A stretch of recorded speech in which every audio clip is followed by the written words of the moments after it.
She offers her a finger sandwich. Not made out of real fingers. It's made out of white bread and rye or ham or something. Yeah, but you said finger sandwiches. I was like, she's Dracula's daughter. They might be real fingers. Just check, make sure. Check and make sure that there's no meat in it or that it's gluten. No fingernails. Well, you could say it's gluten-free. Ask if it's gluten-free sandwiches. Thank you. I was about to say that. Gluten-free sandwiches.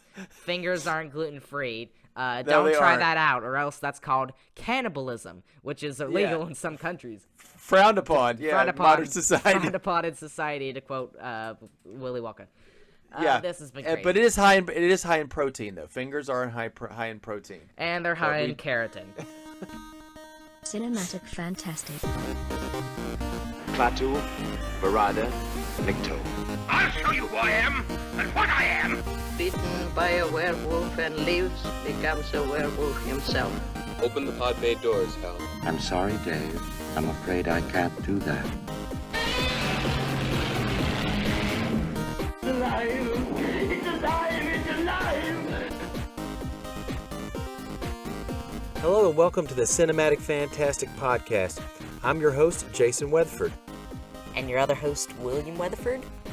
Get ready for opinions, dad jokes, and bad jokes as we watch and review sci-fi and fantasy films from the classics of yesteryear to the new favorites of today. Welcome back, listeners, to the 6th episode of Season 2, Cinematic Fantastic. We're glad to have you today. It's episode 26, it should be. Yeah. And last episode, we covered Things to Come, 1936, which, to let my past self take it away, This was epic. This was epic. This has got to be one of my favorite movies for so far. Indeed, it was the best movie so far. Although I do agree that Robin Hood is going to be a big movie for this season, and we're doing that next. So you're already preparing yourself to really like Robin Hood. I mean, that's cool, but go into it blind and just go, I wonder what this movie is, and then let it just be what it is. By the way, it's a little echoey in here because I've switched a little bit of setups because crazy things are going on around us. But what isn't crazy and going around us is the movie we're doing, which is the same year. It's Dracula's Daughter, the sequel that no one asked for. Well, it's the sequel to 1931's Dracula with Bela Lugosi, of course, a Universal picture. 5 years after the original Dracula, and this happens a lot with movies, is they'll, during that time, they'll come up with a sequel, and they'll say, oh, it happens mere minutes after the other one ends. And it actually is true with this. So what I can tell you is, nobody asked for this, but I honestly think that based on what you had said the last time about where Universal was headed during our episode about the Invisible Ray, you had talked about how Universal was kind of, they're treading water a little bit. I think this was the later days of the Laemmles. This was the year that they would be kicked out of their studio. Yes, and I think that they were kind of going, remember Frankenstein? We got Bride of Frankenstein. Do you remember Dracula? We did Dracula. Let's. So that they're scrambling to do that. So first off, the thing that is related to this movie and Invisible Ray is they're both directed by Lambert Hillier. He released these the same year, so either he was directing these movies back to back, and he just popped them out. I don't know. They were probably going to get James Whale again, but then went like, well, no, we can't get him. Might as well get this dude. Yeah, they wanted to get James Whale because, James Whale knows the material. He can take what some might call a lackluster, idea, and due to his relationships with all involved. Of course, I think that they were going for James Whale when they could get some other actors, maybe from the Universal pantheon. Like, I don't know, were they trying to get any of the other actors? They tried to get Bela Lugosi, but he would have only showed up for like half a minute in this. Because as we know, he died in the original Dracula 1931. And he does not, and as we'll talk about later, he doesn't really show up except for a wax dummy figure. They did a cast of his face, and he did get some money. I don't know if it was like $2,000 or whatever, but if somebody wants to make a body cast of me and put me in a Dracula costume and then put me in a coffin to immediately catch on fire and be burst into flames, pay me money. Now, here is the situation with this film. By the end of the first film, the best character, the commanding presence, the lead, is already gone. He's already dead in the first film. And that's a difficult predicament for most movies to handle. Either you manage to keep, well off without the main villain or the main protagonist being dead. Can you think of some instances of that? I wouldn't be able to think so. No, I can't. There's quite a bit where they can handle it well. Or you can't handle the pressure of not having that villain. For instance, like, let's say Star Wars Rise of Skywalker. Yes. Spoilers, press the right button immediately. Somehow Palpatine returned. Palpatine just has to return because they killed off Palpatine and Darth Vader at the end of Return of the Jedi, and it's just like they had to bring him back because they couldn't deal well without. That's the thing, they had like Kylo Ren to replace him, but he like became good, so they were just like, we have to bring back Palpatine, which is like literally it's like it doesn't fit at all. Like there's no possibility of it ever happening. I don't know how they can keep it going without Bela Lugosi as part of it. It's not a prequel. It's not an interquel. It's not either one of those things. But instead of having Bela Lugosi, because well, they probably obviously couldn't get him for such small a picture, probably, and also he's dead. We have Dracula's daughter, who is the villain for this. However, she is not. She's not a good villain at all. No, she's threatening to an extent. Okay, here's the thing. To sum up sort of my review of this thing, this movie has literally like no stakes. There is no tension, really. It's just this movie really is to me meh, right, if you could put it into meh the movie, because the villain here, all she does, she kills like one guy, and then there was a girl who like she threatens over throughout the movie, but she ends up alive through that. But that's two people. Bela Lugosi, however, is a threat to more people. Even Nosferatu, you could see like all those coffins like going down the street, people carrying the coffins. Like you can see that he's a massive threat to Wiesborg or whatever Nosferatu was set. So you're threatened by that character. Do you don't feel threatened by Countess Maria Zaleska, Dracula's daughter? You don't feel that threat? Yeah, in fact, however, they try and make her more of, she's sort of like, oh, I want to turn away from my ways, in fact, and that's sort of her whole shtick, is that she doesn't want to kill really at all. She's almost like a drug addict or somebody with a mental issue. But it's not like that goes anywhere, because she doesn't really fight it at all throughout the movie, and I'm like, you could seriously fight any of this, just any of this, and you choose not to. She doesn't even put up a phiscal fight. She doesn't. It's not even dramatic. A lot of it is pushed by another character, Sandor, played by Irving Pischel. I call him the Fritz, the Carl, the Renfield. That a vampire always has to have. He's not as captivating as watching Dwight Fry just chew the scenery as Renfield. He's very subdued. Yeah. Dwight Fry is really great. But like I said, Sandor, he's very serious. That's fine. I don't expect that. But literally, at the beginning, we have, like, Dracula's daughter's, like, playing piano, and she's like, oh, I'm gonna be happy again and normal and stuff, because, my father's dead now. So, but then he's like, oh, that's not happy music you're playing. And then I was just like, well, no, all you could reply to that is just like, you're not playing happy music right now. Okay, I'll play some happier music then. La-di-da-di-da. Because it's like, you can switch what you're playing, so it's like...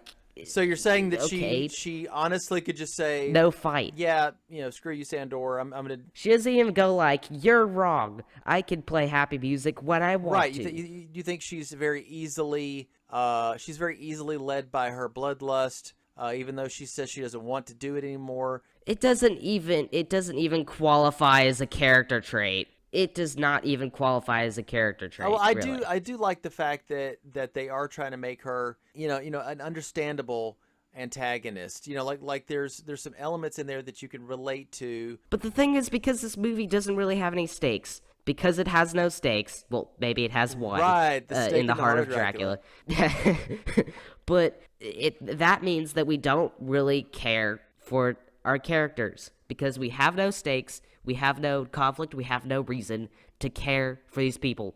Speaking of caring for people, there's the protagonist, who I don't even remember his name because he's very... Jeffrey Garth. Dr. Garth. Jeffrey Garth. But he is very forgettable. He is literally just... I can't...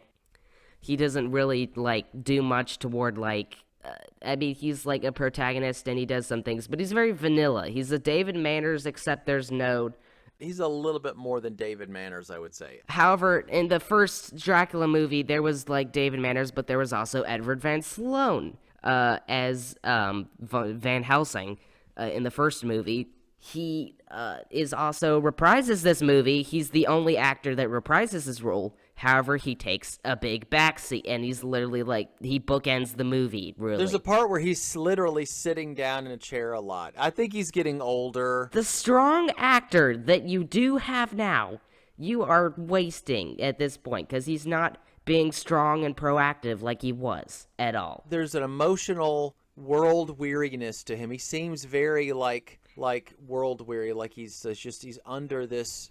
sadness. Yeah, I would have been happy if we had gotten David Manners back for this movie, even. Just David Manners, even. Yeah. He'd probably be a better protagonist. I mean, he has the capability for, like, doing that in something like The Death Kiss.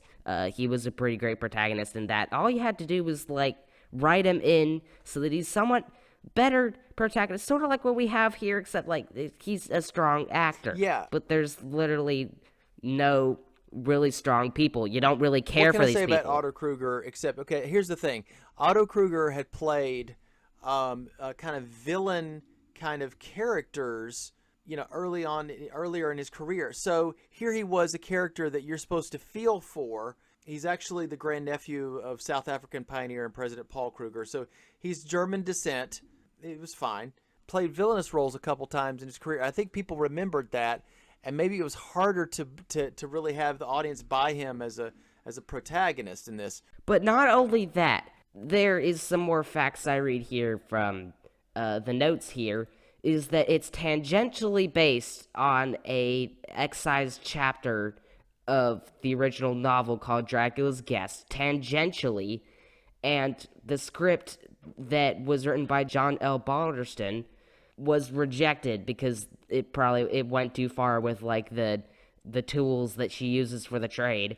And then even the script that they had was apparently rushed because they didn't have the rights. They had a contract that put the rights in a very deadline-y state. They only had a limited amount of time to use the rights that they had before they published the thing, because MGM apparently had the rights. So it's like everything that they had, the script and, like, just a lot of this film was very, very, very poorly executed if they were to make it better. But I've talked long enough. Let's let you talk. So it was a missing chapter called Dracula's Guest, right? Yeah. And it was published in 1914, but there's nothing in this movie to even relate to that short story or to that excised chapter. Literally nothing. They just use it for the rights. Yeah, well, yeah, and that's probably their only way of really making that work, especially with... This is a shoestring movie they've made. Shoestring in worth, shoestring in production value. Or production. And I would say it was also shoehorned, because meaning that it was just squeezed in under the wire. And this wouldn't have even made a mark on history, really, if it weren't for some controversies that we won't discuss right now. But so the guy who was originally tasked with getting the rights of something having to do with Dracula was David O. Selznick with MGM. Universal bought the rights to the Stoker material in 1934. And the rights would revert to MGM if Universal didn't do something by October 1935. Later, they extended that date to February 1936.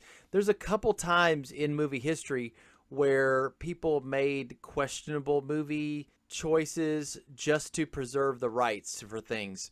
A guy named Roger Corman talk about shoestring. He made things on shoestring budgets, and he made a shoestring budget Fantastic Four movie, and it's pretty bad in so many ways. But in some ways, it's actually faithful. But in some ways, it's really cheesy. It was probably, I think there was like something to do with like a recut or something that people are trying to find. No, this one got circulated around Comic Cons and stuff like that, and Gen Cons, because they were just trying to preserve the rights to it. And there's a lot of different things where people would make a kind of a crappy movie to preserve the rights. Then they would not release it. They would just do it to keep the rights preserved. It was like worth the money to not lose, so they could do a better version later or sell the rights to somebody else. It's kind of a way to kind of make the movie, shelve it or whatever, but they didn't do that with this. They did rush it into production in February 1936 because of the rights going back. And it says partially by the time they got to the date. So just this movie had so much troubles getting into production and also into our eyeballs. Well, it is just... I don't know. I kind of disagree with you on some elements of it, but I don't think that... See, with a movie that's only like an hour and 10 minutes long, you've got to have some really good things to latch onto. And I found only three things in this movie to latch onto, okay? Gloria Holden as Countess Marya Zaleska, a.k.a. Dracula's daughter. She was I kind of felt for her. Whether she was like the greatest, ever or not, is really not a greatest actress. She did a lot of what I call eyebrow acting. She did the whole thing where her eyebrows would arch and her eyes would get really big at certain points. The second thing was Edward Van Sloan. I still think he did a believable, good job at acting his character. But he didn't really do. He really just bookended the movie. He's not really any part. He doesn't really do much. No, he doesn't. Now, the third thing that I would mention, Janet. She is the damsel in distress, which is especially hard to pull off when you have a damsel in distress with a female antagonist, which was part of the controversy. Yes, but the thing is, though, that I liked about her is she had this kind of personality that really shone through, and she seemed very genuine, not like she was acting, but she was just kind of being. You know what I'm saying? And there were some funny moments here. She doesn't seem to be treated very well by Dr. Garth, and it almost seems like he's stringing her along, and this I wouldn't say this feels like My Fair Lady, but it feels like that in some ways. How can they, in the what do you call it, production photos, where they pose people together, they had a thing where her hands are on Dr. Jeffrey Garth's chest like love interest, and it's like, I don't buy it, because he's a jerk to her. I mean, it's kind of played for laughs, but he's kind of a jerk to her. I mean, I said, will you tie this tie or won't you? Come on. All right, now listen to me, Janet. This has gone far enough. Can you think of one good reason why you shouldn't be dismissed immediately? He ends up saving her, but I'm like, okay, whatever. But the other thing that they do really advertise is the use of hypnotism, as an element of this movie. However, it's literally just the ring that Dracula's daughter uses to hypnotize, I guess, her victims into sleep. Yes. I guess, so that she can feed on their blood. And then secondly was when later in the movie hypnotism is used on characters to bring back their memories, or, well, used once to try and cure her Dracula's daughter's issues, because she goes to a therapist and all, she's like, oh, I really need to cure this thing, and it doesn't really work out at the end. He's like, you want just hypnotism, here you go, we already have the machine from reviving a Janet earlier, so... No, Lily. We're getting Janet and Lily mixed up. Lily then was the damsel in distress I was referring to. There's lots of different characters in this film that I'm just like, skip, don't remember, really, because they don't really Universal do Studios much in the film. is like, they're on the precipice of a cliff. They're on the brink of financial disaster. But the thing is, you got Dracula, Frankenstein, the Mummy. It wasn't enough.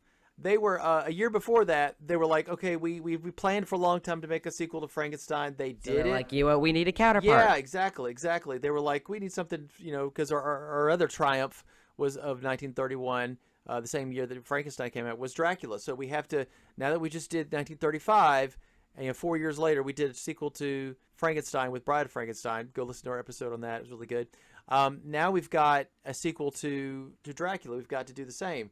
We're doing it in contemporary times. You know, they're like, okay, well, who did magic with Bride of Frankenstein? James Whale. Who do we need to get? Let's bring in the ringer. Let's bring in James Whale. He could do it. But it did not work. And also, you know, the Hays Code was starting to really come in. And talking about looking over like these ideas for like the script and that they had, or like for the screenplay, same thing. But it's like we have this one here where like Professor Van Helsing is like doing all these things, tracking down people. He meets Dracula's daughter, and they like chase around on a boat. He eventually defeats her. But like he being the protagonist of such a movie could really work because we have a strong actor as a strong protagonist. Someone we'd probably want to care about said because running of around a boat. I mean, a chase scene in boat. Oh, okay. I was thinking that it was chasing around on a boat. That would have been silly, like this Looney Tunes just running around a boat. Well, let's put it this way. I don't think Edward Van Sloan is not going to be able to pull that off. He's kind of getting older. He does a lot more standing and sitting and not a lot of running around. Yeah, the problem is this is like the last movie we see Edward Van Sloan in because he is a old dude and he was starting to wane out of horror stuff because he didn't really super like it. And this would like be the middle of like one half of his career. The other half of his career would be dedicated to other stuff, as I talked about earlier, which would probably be the reason he wouldn't really want to stick around in this space too much. So I guess that's a big part of why he wasn't so strong in the movie that he was in. The one strong actor they had, he wasn't that good because of multiple factors, that being one of them. Yeah, and again, you know, because of the Hays Code, a lot of what made it more horrific was cut out. Yeah, the thing is it the code to blame for all the boring scripts and movies? Is it? They could definitely not be as restrictive on the movie, definitely. Look, this movie just has a perfect storm of little issues. Like, they had a very recognizable cast. I don't remember who was going to be in it, but it was supposed to have a really recognizable cast, and they got replaced by a lot of, B-movie. Cheap newbies. Yeah, people that are new to this. Also, that they don't have a lot of horror movie experience, which, you know, that's not necessarily a deal breaker. So they could have made this good, except for internal and external things going on. Screenplay, like we said, is one of many problems. You know, multiple rewrites were one. When you look at who did the screenplay for Dracula's daughter, Garrett Ford. But wait a minute, Garrett Ford was credited with the screenplay of Dracula, which he rewrote the stage play of the story that John Balderston wrote, who rewrote the stage version authored by Hamilton Dean, who rewrote Stoker's novel. You got that now? The of a copy of a copy of a copy of a copy. So this script was both rewritten a lot of times, rushed into a partial state, and then just not really great actors. So seriously, now they're okay, you know. This movie probably is okay, but it's really let's put it this way: there's a lot of movies that, on paper and by all other accounts, would be a failure and then weren't. I mean, Casablanca, should have been a failure. It had hurdles like constant rewriting and last-minute recasting, and now it's like one of the greatest films of all time. And like one of the best scripts of all time, if not the, I hear. It was rewritten to be better. I think the rewriting of this was kind of to be like, we don't have a lot of material to fill out. Oh, the other part of this that was a problem was, remember we talked about Nosferatu, the lawsuits by Florence Stoker, Bram Stoker's widow. Yeah, right. As we said, the whole script writing thing had to be rushed because of the rights being so meticulous in the first place. Yeah, and also, she objected to, you're using the name Dracula, and you're using the name Dracula's daughter. Well, okay, you're saying you got it from, Dracula's guest. Well, she didn't buy that. So again, this I didn't hate this movie, but I did see this as a cheaply made sequel.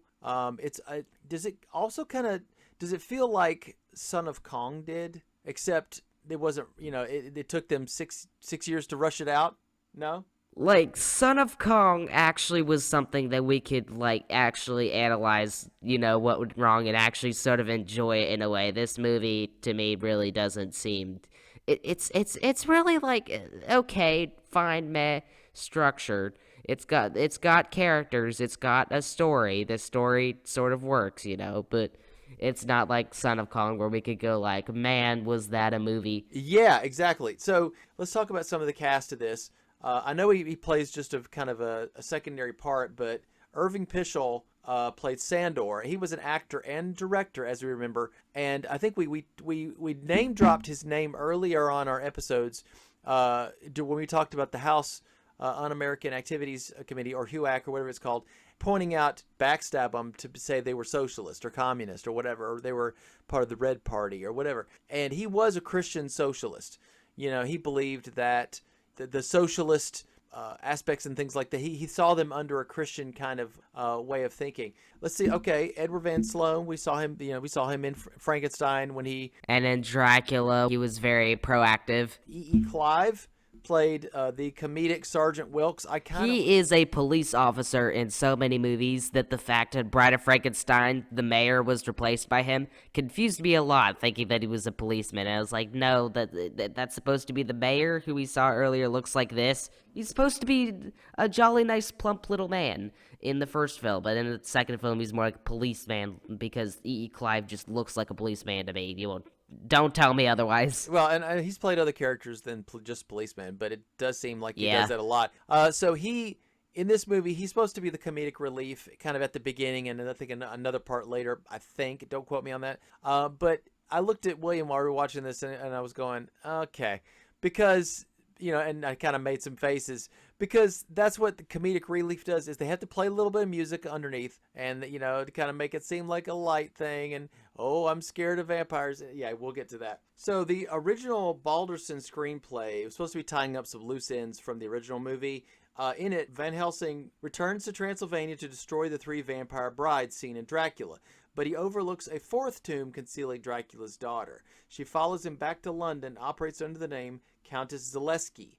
She attacks a young aristocrat, and Van Helsing and the aristocrat's fiancée track her back to Transylvania and destroy her. So going back to screenplays, yeah, this was another screenplay iteration that the Code really didn't seem to like, I guess. She supposedly enjoyed torturing her male victims, not just biting them, but torturing them. Yeah, she enjoyed it, and that's why they didn't like it. Too much for the audiences at the time. The Code was the one that made this one out in the trash can, basically. I don't know if it destroyed it. I think that, honestly, there was, like I said before, it's a perfect storm of little issues that kind of, that lead to a lot of this.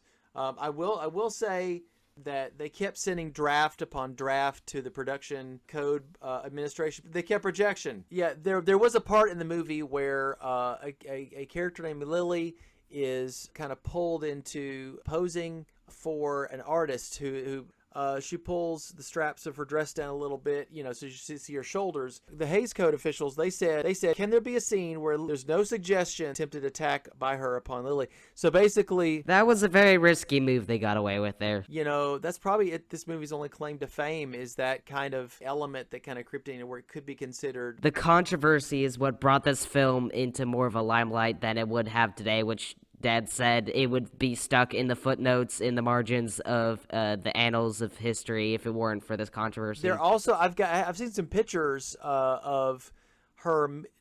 I think they were for production stuff to kind of give the passing of the baton from Bela Lugosi to her, because she's sitting at a table eating with Bela Lugosi, and I wonder if they talked about typecasting, because Gloria Holden, who plays Countess Maria Zaleska, aka Dracula's daughter, she had seen Bela Lugosi struggle over the years since Dracula, that he was trying to get rid of the typecasting of himself as his vampire character. She feared that this role as this character would do the same to her, and didn't. But she had a kind of a disgust for the role a little bit. But critics have said that is why her performance has that kind of a quality to it, because she's disgusted with her vampiric nature. And going to the reception here, New York Times, I see this little description saying, a cute little horror picture. I would have to agree. It's very cute horror picture. It's not really great. It's not really bad. Is there any suspense? Is there any fright? Nah. No. Not too much. It's a bit of a snooze, some people have said. Well, they said that her performance was decent, but the rest of the cast was kind of weak. Doesn't hold up so well today by Ryan Cracknell of Apollo Movie Guide. Long bouts over the top dialogue, like reading a textbook. like reading The Shape of Things to Come by H.G. Wells. No, that's a joke. You didn't say that, but I had said earlier it's like reading War and Peace. But yeah, I think that honestly, it is moody. It does feel like it is like she's grieving the loss of her quote father. It does have a cool scene at the beginning. I was kind of going, oh, is this going to be cool?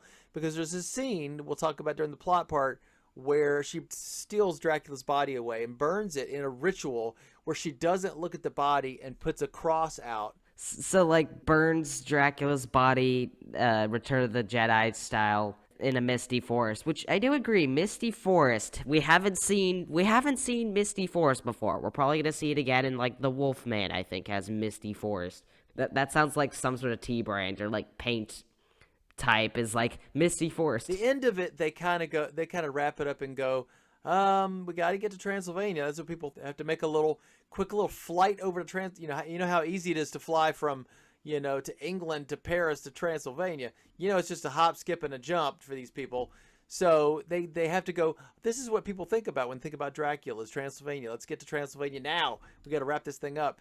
We got to, show some castle. When people want some castle, give them their castle. Gloria Holden does give a nuanced kind of low-key performance, but I don't think it's enough to save the movie, unfortunately. It has some interesting ideas, but... Yeah, Michael J. Phillips Jr. here does say it's still a bit of a snooze, relying too much on forced comedy and not enough suspense or fright. So yeah, there is a lot of people who have the same opinion as me. Is the forced comedy the relationship between Dr. Garth and Janet? That can be a bit better than forced, but there are some references to the previous movie and this movie that is very forced, such as she shoehorns in the line that she says that she doesn't drink wine just like Dracula did. Thank you, I never drink wine. And will they go to Transylvania for the end? Again, it's okay. I'm not looking for the next greatest movie. It's okay. But again, there's a lot of movies where I can shrug and say, it was okay. However, Son of Dracula, I'm hoping, could be at least a bit better than this. That is far off in terms of where we are now. I don't know if you're going to be excited about that. I think that here's the thing. As we'll see with the Frankenstein movies going forward, Bela Lugosi as Igor does save some of the elements of that movie. Plus, you still have Boris Karloff for a good little bit of it. But as it goes, as you go further away from the original, it starts going, going down. And I think the Dracula ones went down a lot quicker than this, and I think probably even quicker than the Mummy sequels would go too. So a lot of the sequels can go. Well, I mean, if you get to like Disney sequels are infamous for being like getting lower quality stuff. Speaking of Disney, actually, we're getting about the year that would be 1937, I believe. Their first movie, Snow White and the Seven Dwarfs, would come out. Just fair to mention that because we're skipping that year. Blew people away. That movie was just excellently done, and people went to see that multiple times. And that was like the first crop of Disney that was just absolutely amazing movie and such dimension. But anyway, we're talking about bad right. Disney movies. Oh, bad Disney movies? Well, I can think of tons. I would say they're not as good. Let's put this. The Disney sequels definitely can lose some value, especially being very rushed. 2.5, whatever you want to call it, where it's just like... there was a bunch of Lilo and Stitch movies as well. The Herbie sequels. You got Herbie the Love Bug, and then the Herbie, this one Herbie. There's lots more I can think of that I haven't mentioned here that would be better examples of... Okay, well, let's talk about this one, too. Okay, how much of a downturn... was you got 1989's Batman by Tim Burton, and then you get the de-evolution to you get Batman and Robin from Joel Schumacher. Sequels have a hard job, man, because you get good originals. It's hard to like bring something new to the table to where it's still better. There's like always some sort of comparison to it, to where it's like, is it better? Is it worse? Are we gonna screw this whole thing up? Some people don't even make sequels because it's like, well, we're gonna keep this in its preserved state without ruining anything. Christopher Nolan's The Dark Knight was better than Batman Begins was, and I liked The Dark Knight Rises, although a lot of people went like, oh, there's some issues with it. Maybe so, but I thought if you take those all as a journey, as a completed trilogy, it works really well. I mean, Empire Strikes Back was a great sequel. There's a lot of movies that had great sequels. I think the second Thin Man movie was great. Yeah, but there's just a hard job with with sequels. Well, yeah, and then there's also prequels, which have a hard job of actually keeping up with plot and continuity, which Next is impossible. Prequels are just terrible. Try not to touch prequels because it's like you're bound to like ruin at least something because those are very hard. I can't think of any good prequels off the top of my head. Because prequels, like, they have the whole job of like keeping to the continuity and like making sure that everything still makes complete 100% sense, and then also it's sort of like going back in time to like before things happen. It could be like, watching this old movie, and then now it's what was supposed to be first was with new graphics. See, that's what we're talking about, like Star Wars again with the Phantom Menace, Attack of the Clones, and Revenge of the Sith.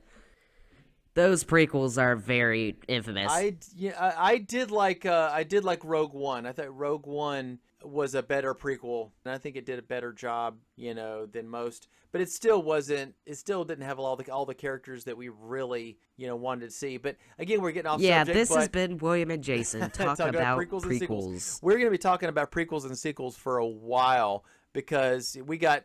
We're going to have the Mummy's hand, the mummy's tomb, the mummy's ghost, the mummy's head, the mummy's foot, the mummy's toe, spine, whatever. It's just the mummy's big toe. The mummy's It's going to be the son of Frankenstein, the ghost of Frankenstein, the uncle of Frankenstein, these former roommates, brothers, cousins of twice removed. The creature in the Black Lagoon, the creature's revenge. The creature walks. The Black Lagoon's creature. Creature sleeps on our couch and eats our Doritos in the middle of the night. The creature is a preacher. The creature is a preacher.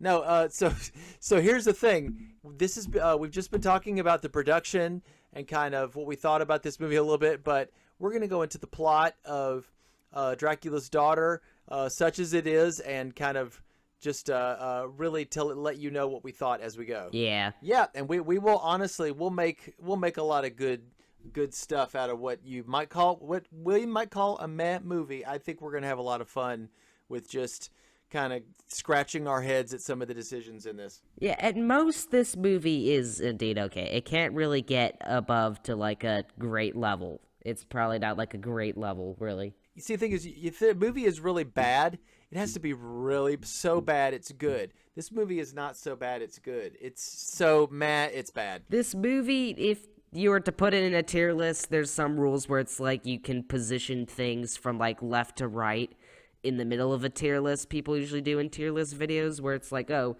this is higher in the sea level, so we'll put it more to the left. It's at that point where it's like you're just adjusting it left to right and it's in the C tier already. So yeah, I think it is. I think it's but we're getting pretty far. We've been rambling on a while. Let's take a break and ramble about the plot. Let's suck the blood of our audience. I mean, not our audience. Definitely not our audience. We wouldn't hurt you. Suck the blood out of this movie and then show it to you. Yeah, let's hypnotize you with our amazing plotting abilities. Look at the ring. Stare at the ring, dear listeners. See you then.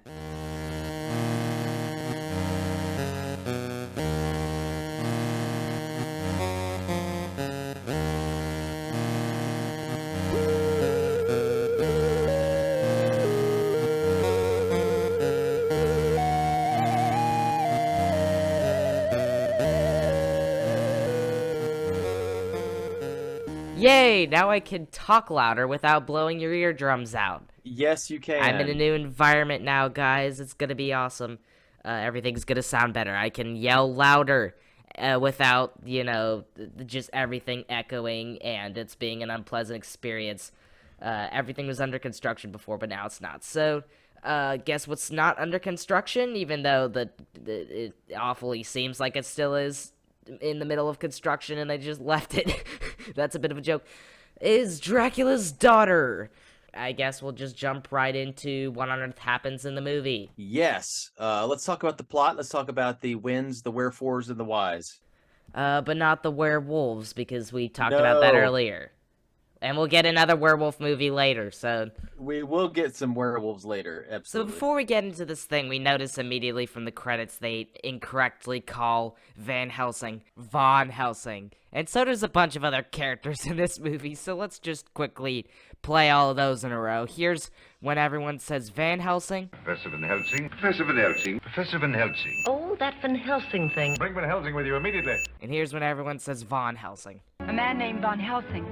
Van Helsing. Professor Van Helsing? Seems that this fellow Von Helsing... Well, strangely enough, Van Helsing. No, but I believe in Van Helsing. I'm glad you're not your friend, Professor Von Helsing. Professor Van Helsing. So there's a surprising amount wrong. That's right. Alright, so here's the crazy part. The movie begins with Van Helsing being arrested, because why not, by two bumbling police officers, and he's poorly arguing his case to Sir Basil Humphrey of Scotland Yard. So we just start out with he's just wandering about on his own, and he just gets arrested. Now, first of all, there are far more continuity issues than in Bride of Frankenstein in this movie. Since all but one of the actors don't reprise, there's definitely a couple loopholes, definitely. I'll name them just like the Jackson 5 song. ABC. 1, 2, 3. Yes. Remember that Easiest. song? 1, 2, 3. Yeah. I think the Love song it. was actually called ABC.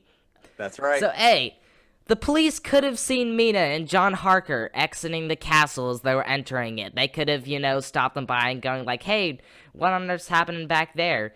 Or anything. Or just seen them leaving and been like, hey, they exist. But the movie doesn't know they exist.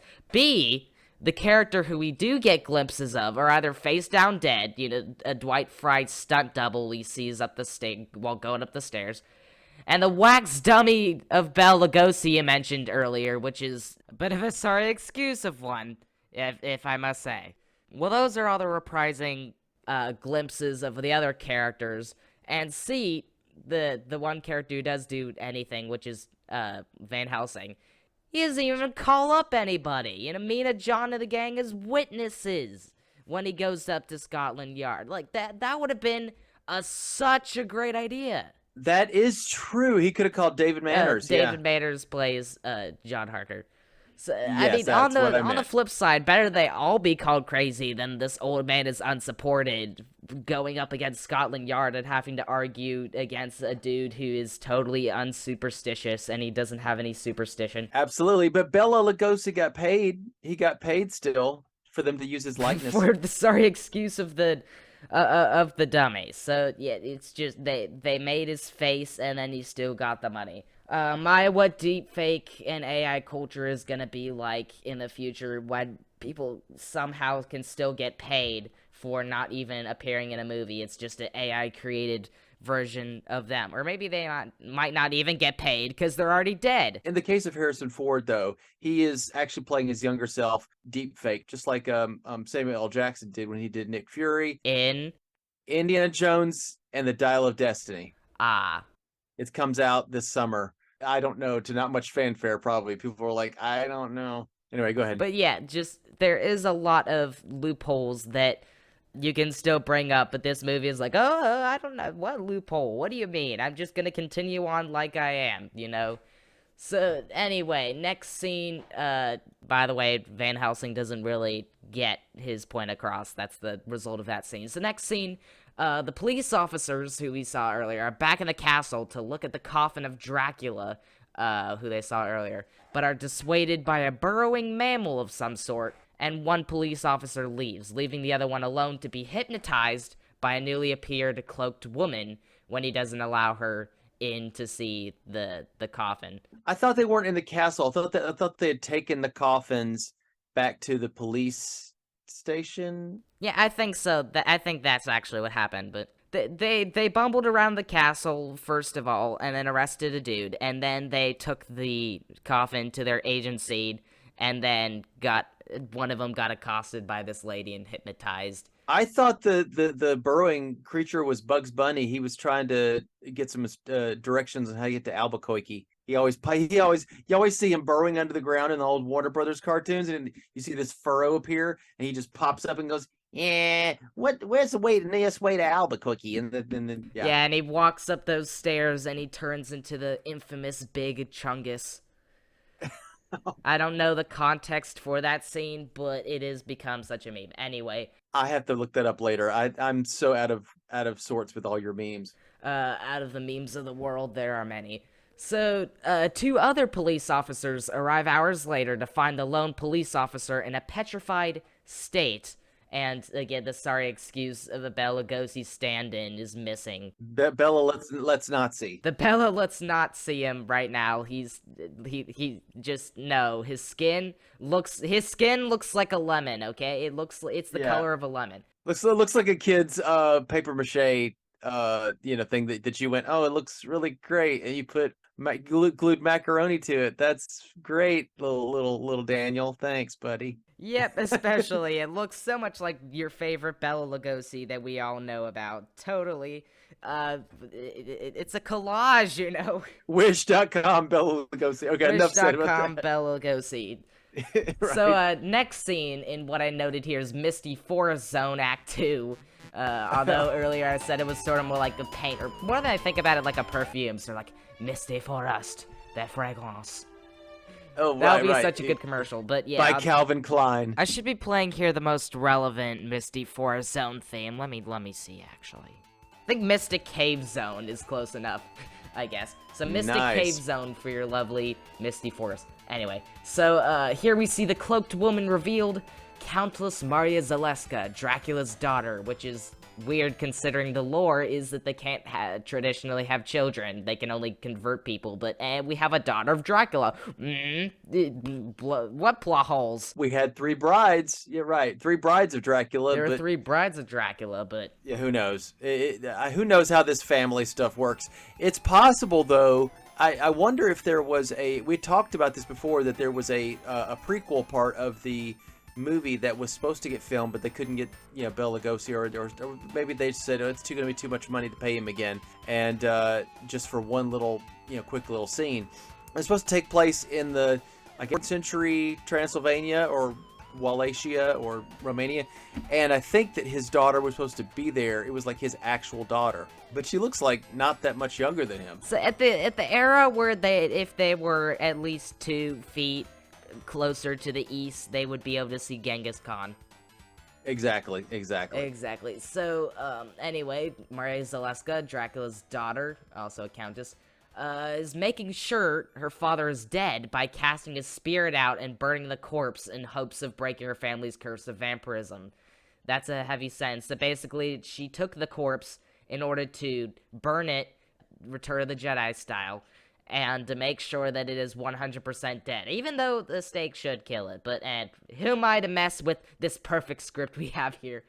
Well, let's put it this way. All right, when we watched this, I was listening to what the things she was saying, and she was talking about the dark depths and the evil underlord. She was always saying all this kind of cool stuff. Unto Adonai and Azrael, into the keeping of the lords of the flame and lower pits, I consign this body, to be forevermore consumed in this purging fire. Let all baleful spirits that threaten the souls of men be banished by the sprinkling of this salt. Be thou exorcised, O Dracula, and thy body, long undead, find destruction throughout eternity in the name of thy dark, unholy master. Be the evil spirit cast out until the end of time. I was like, dude, that's kind of cool. And then the movie never lived up to kind of how awesome the incantation or whatever she was doing was. Yeah, it's and she uses a cross to do this. She looks away from it, though. But vampires wouldn't even touch, let alone use a cross. It's like,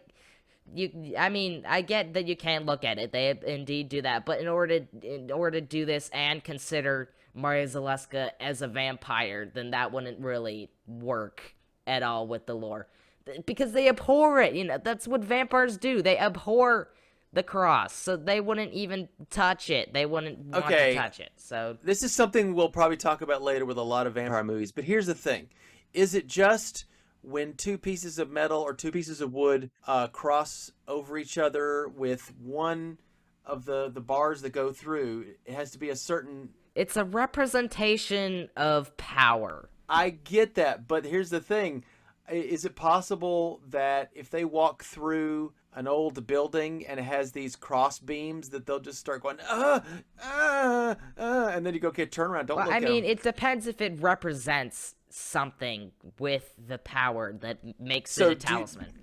Okay, now in certain games that I played, it was the true faith of the user that did it. So there's even situations where a Buddhist, like holding the Buddhist rosary beads or whatever, he was chanting, and his faith in what it was really the power that hurt the vampire.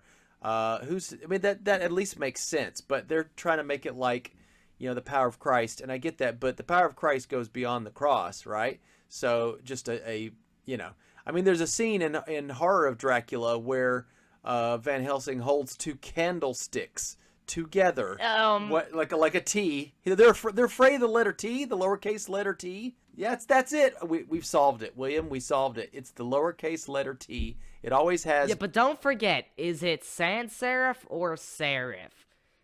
That's the thing. Does it only get power depending on if it's serif or sans serif? It has to be one of those two. It has to be a straight, sans. It depends. If a vampire was reading a newspaper or a comic book, and we happen to get some Comic Sans, would that kill him? Times New Roman Catholic.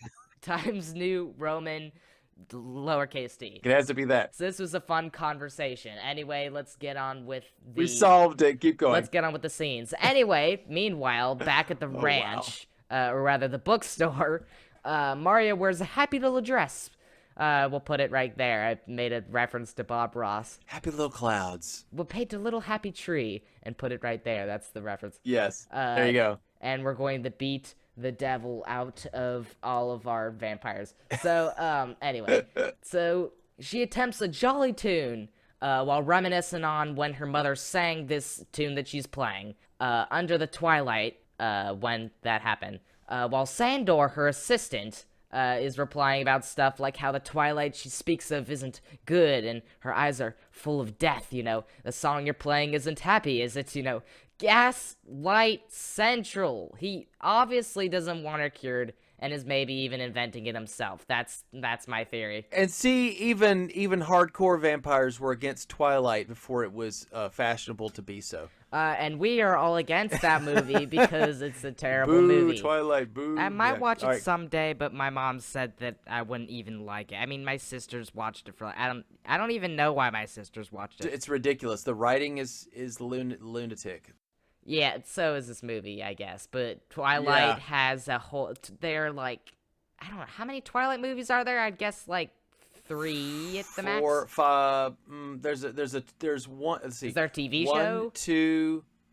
Is it 1, 2, 3, or 4? Is it 4 or 5? It's a pentology, and is there a TV show? I don't know. No, just movies. There is a lot of Twilight stuff that is just all the bad writing. Anyway, so after this, she immediately ends up suiting up and killing a victim, back to hunting folks without putting up any fight toward what Sandor was saying. She's just like, oh, you're right, my eyes are full of death and my songs aren't happy. Puts on a coat and goes right out and kills some folks. So it's okay, So next... Old habits die hard. Old habits die hard.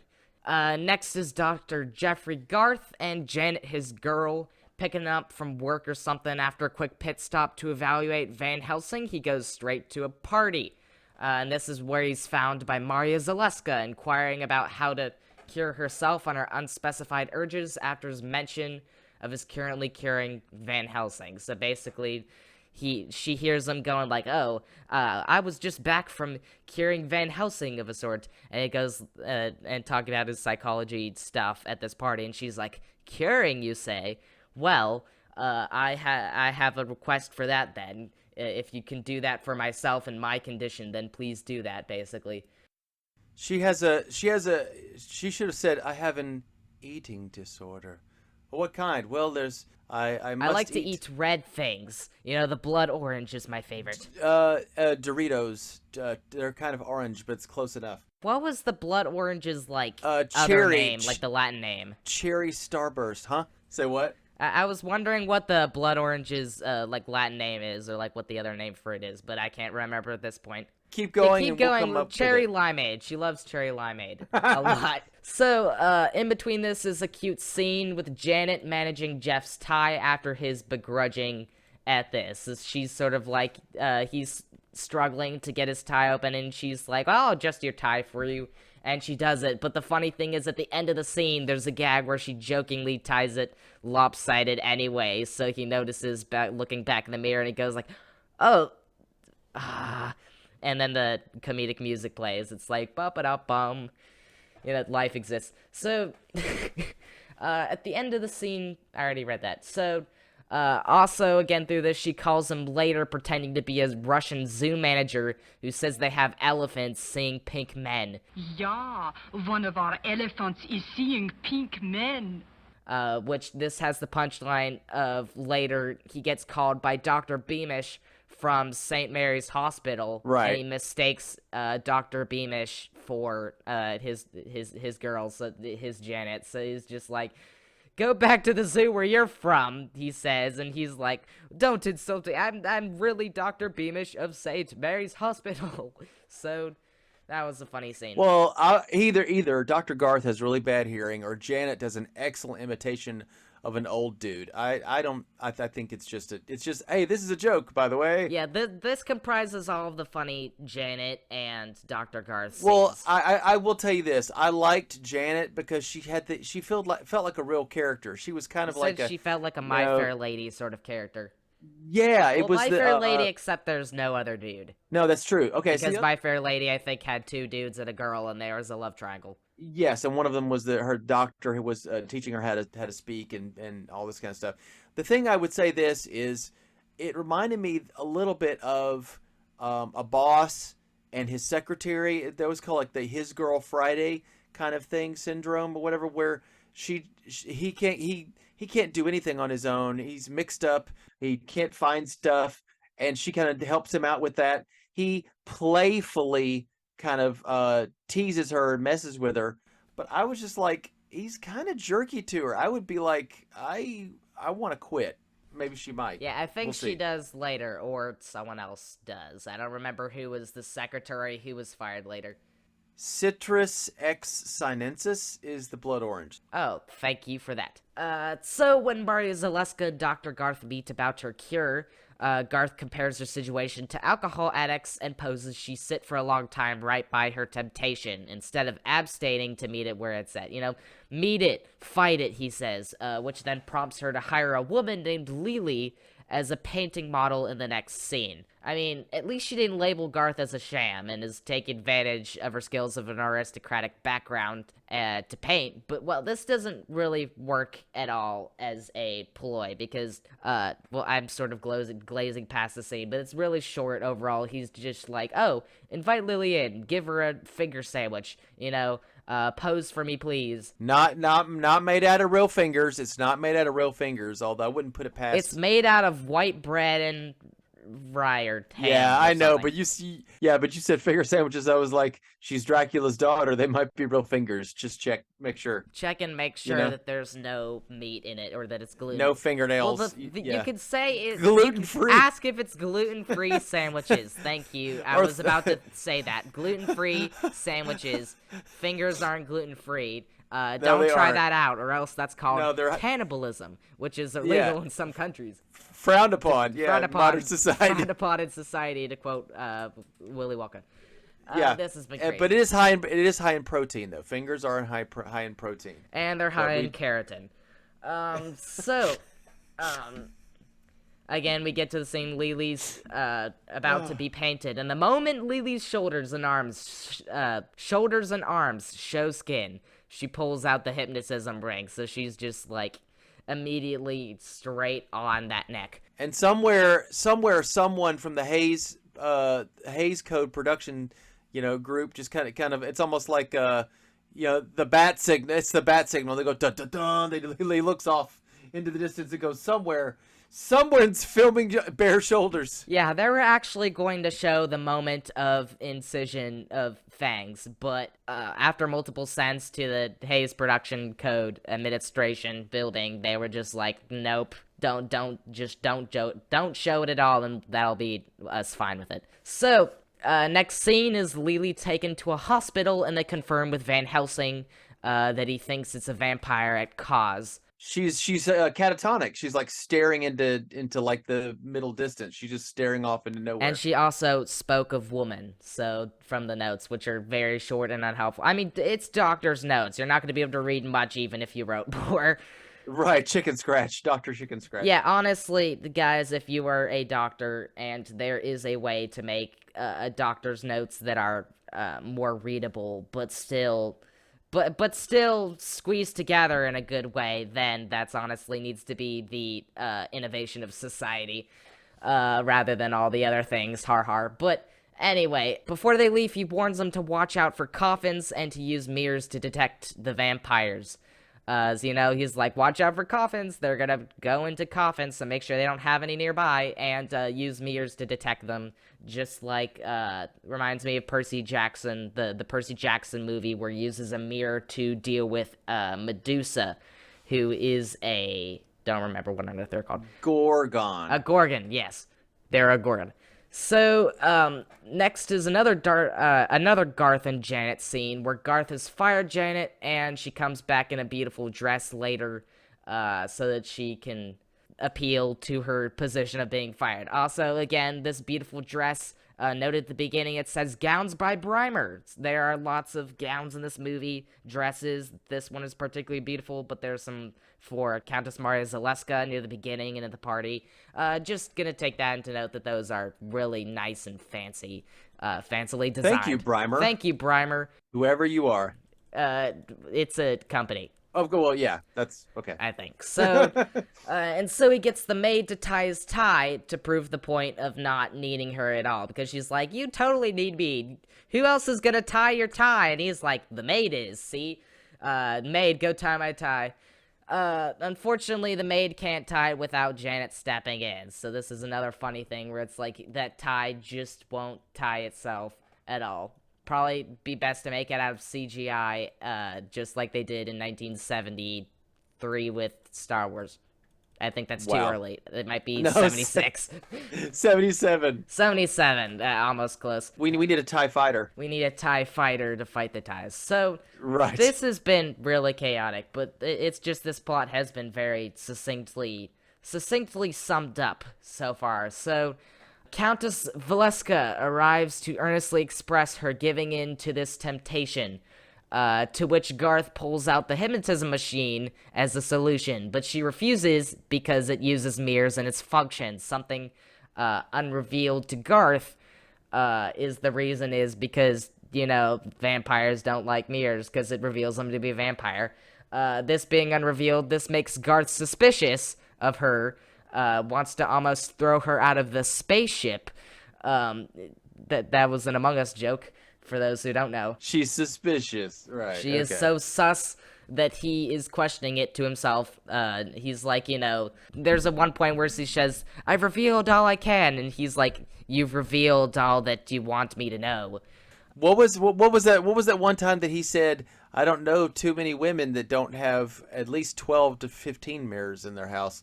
Like, okay, nice dig at women being, vain. Vain. Yeah, that's wonderful. Thanks, buddy. Yeah, but this is also aided when, before that cool line is said, she asks him to go with her to Transylvania for reasons. Reasons. Just reasons, And he's like, reasons, eh? Well, no, I don't like that. But Garth is called into the hospital thing to use the hypnotism machine to revive Lily, so he can't continue this conversation. Meanwhile, Lily is revived into a state of talking as if she was still there. So basically, she's like, please don't look at me with those eyes, ma'am. I don't want to be in this bookstore anymore. And they're just like, wait, you're not a bookstore? And it's like, oh, right. She's thinking in the present, quote, present. Which is truly the past, I guess. So, but she ultimately dies from being snapped back to the present, by their talking, and somehow she dies. And this leads to Garth knowing exactly who the culprit is because of all the things that have led up in the suspicious activity, and also the ma'am who has a ring and eyes that however she described them. So all the women in the whole city that have rings and eyes. No, well, I didn't remember all the. So he put it to pieces together in his mind, and it's. No, you're fine. I'm trying to describe what those pieces were, I guess. So it's fine. Okay, this is chaotic. So, anyway, she ultimately dies after tracking her down in a bookstore. Her being Countess Valeska, that is. She spills some beans. The rest of the beans are inferred by Van Helsing later. He then discovers her and a captured Janet beamed over to Dracula's castle through, they don't really show this happening at all because they don't have the budget for mist effects like they would use in Son of Dracula, as you see from that trailer. There's a cool thing where he beams in with some mist powers that wouldn't be in this movie. They just turn the camera slightly and then turn it back and they're right there. So that's funny.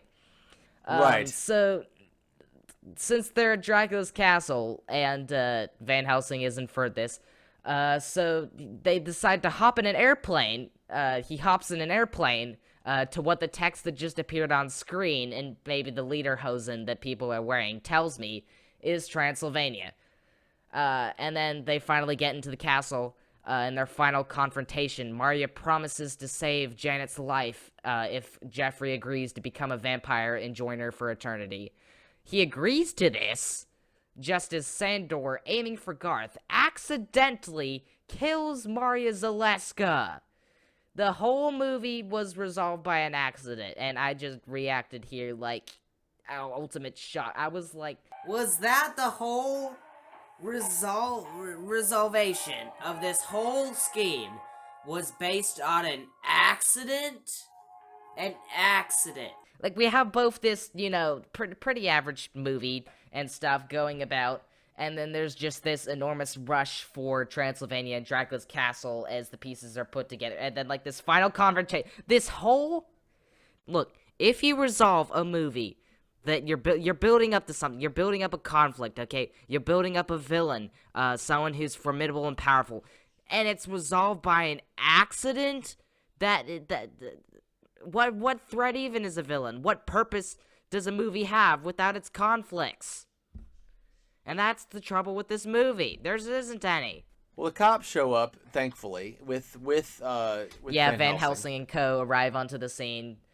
Really just for Van Helsing to say she was just as beautiful when she died 100 years ago, at the end of the movie after the before the credits roll. He does say that the arrow has yarrow, which is like the wood, the same kind of wood that he had in the stake. So basically, he explains how a arrow is somehow a stake because she was shot by Sandor's arrow.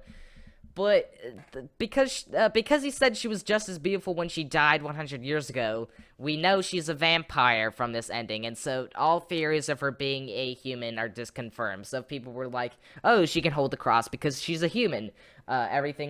She's invented her sorrows and her addictions and whatever. She doesn't have to do them because she's a human, is false, because Van Helsing confirms it, or Von Helsing, as some people say in the movie. Thank you. Yeah, so, I was able to succinctly very much be able to describe how this movie was, which, again, I said it was a meh. You said it was okay. Really, the scale, in my a general scale of things, which reminds me of a YouTube video I saw recently of, like, someone who made a ruler of average things, like, about the size of a beer bottle, or about the size of a banana, or something. Right. It was very, very, very situational case, but here's my general scale of things. We have, really incredible being at the top. It's really incredible. You have fantastic. You have amazing, really great, really good, okay, mad, not so good, bad, terrible, and I put at the end dog water, which people say is gross because whoever drank it is definitely not gonna have a good stomach at all. They're gonna have stomach virus. Okay, so okay and meh are right beside each other. Yeah, but didn't we have the middle of the scale. How does our Fantasticometer? I didn't map this to the Fantasticometer. The Fantasticometer was something I just readily came up with one time. Yeah, I think that it's just, honestly, it's just whatever we want it to be. It's, it came off. Because we don't really rate things. We say what we thought of it, which in my case, it's a pretty meh movie. It's not really great, and there's lots of plot holes. You said it was pretty okay for some elements. We rate things on a what we like about it thing. We don't rate it by numbers like most people do and can do. Now, we don't say that that's bad and all. You can definitely rate things by numbers. It is just pretty difficult to do so generally, and as we said, like, tier lists can have a hard trouble sometimes, so they have to go to the point of switching in the middle of a tier, as I described earlier, being sort of what this movie can do. It's sort of adjusting back and forth in this C tier, which is higher and lower than another movie in the C tier. I think it's diminishing. It's a diminishing returns. I mean, it's the more Dracula sequels we get, the less great. I feel like this is under like the Black Cat, sort of, to me. This is sort of around that level, sort of getting. Though the Black Cat is better. I thought the Black Cat was better because you had these two really good character actors, and you also had some really interesting scenes with some interesting dialogue and I said it again.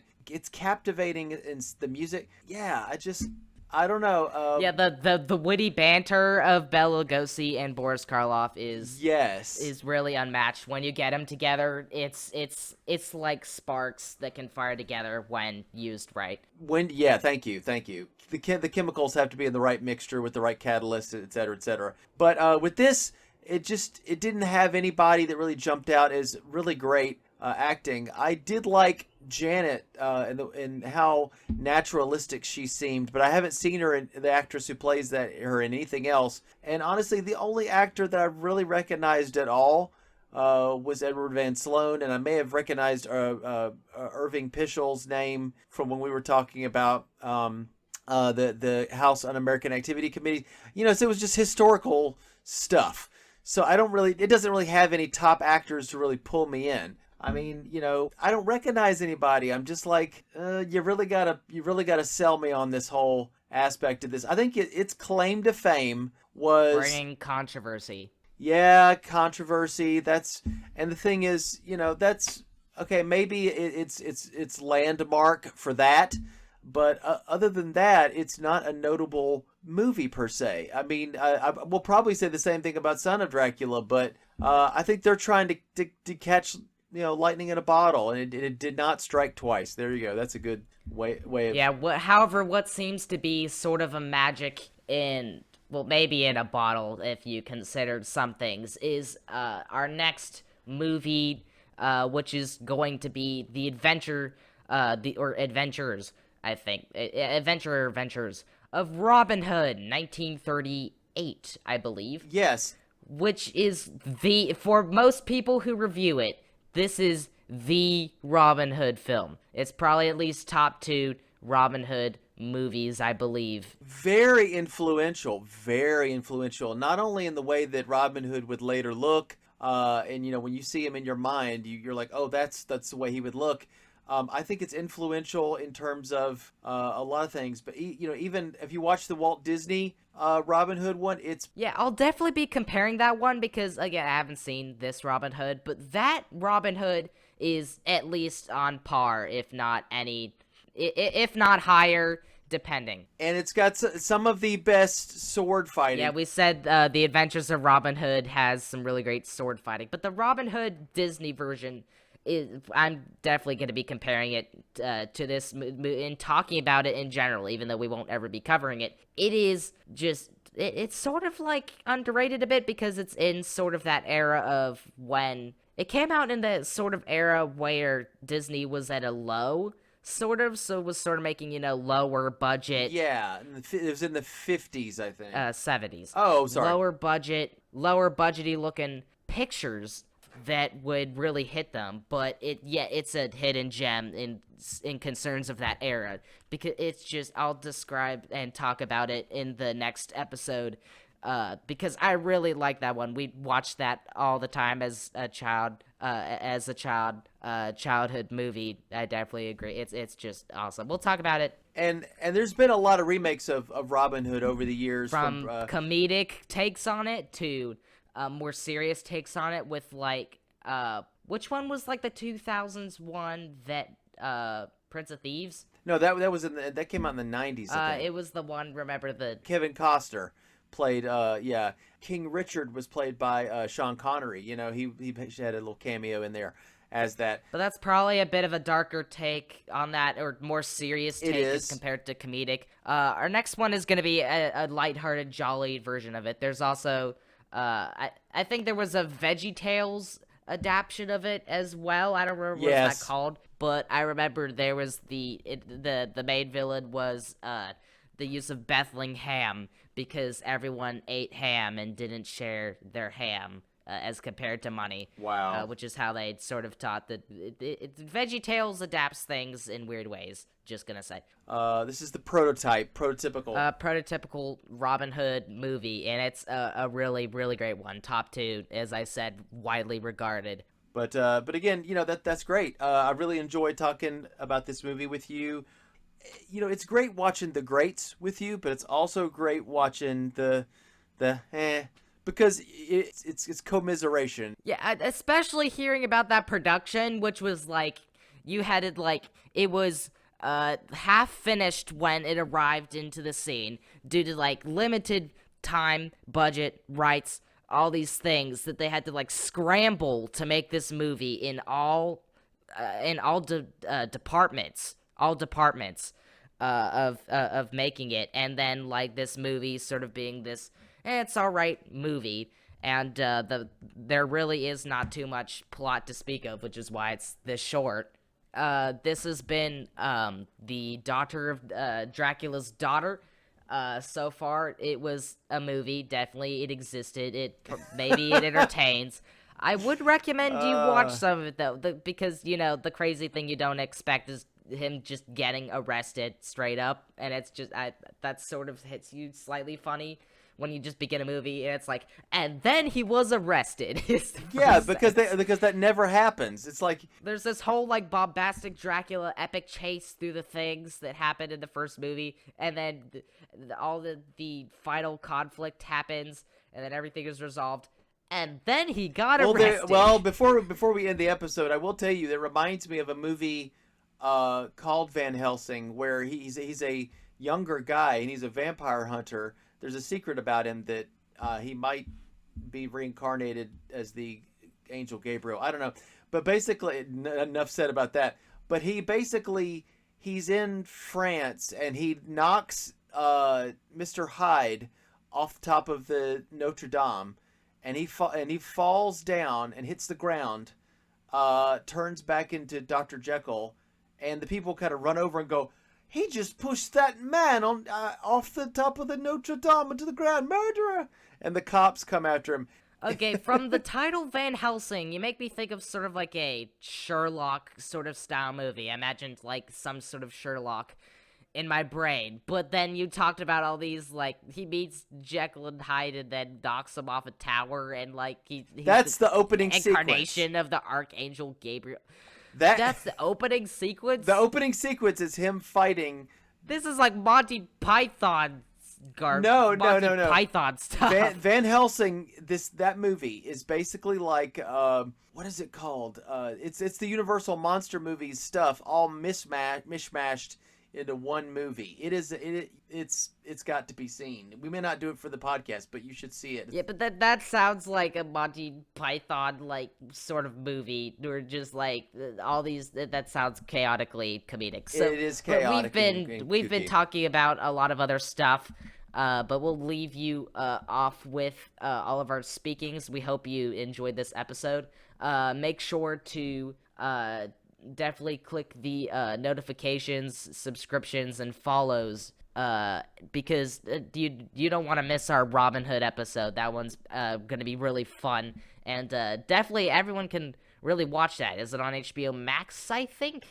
You'd have to, I think they might have to go to Amazon Prime or some other to look for that. It came out in 1938. Here's the thing, though. If you're on a podcast app, make sure to follow us and download the episode, listen to it.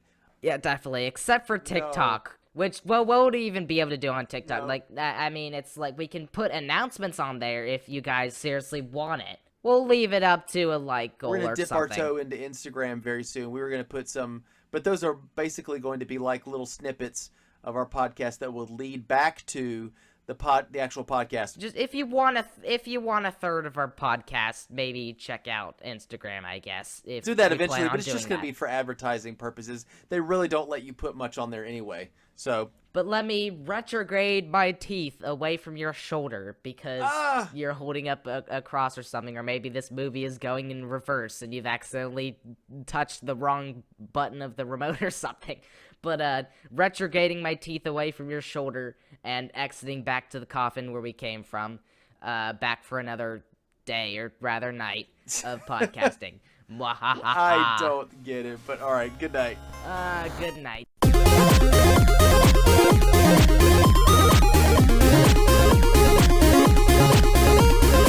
Thanks for listening to Cinematic Fantastic Podcast. Click here and here for some more excellent content. Hope you'll enjoy it. See you soon!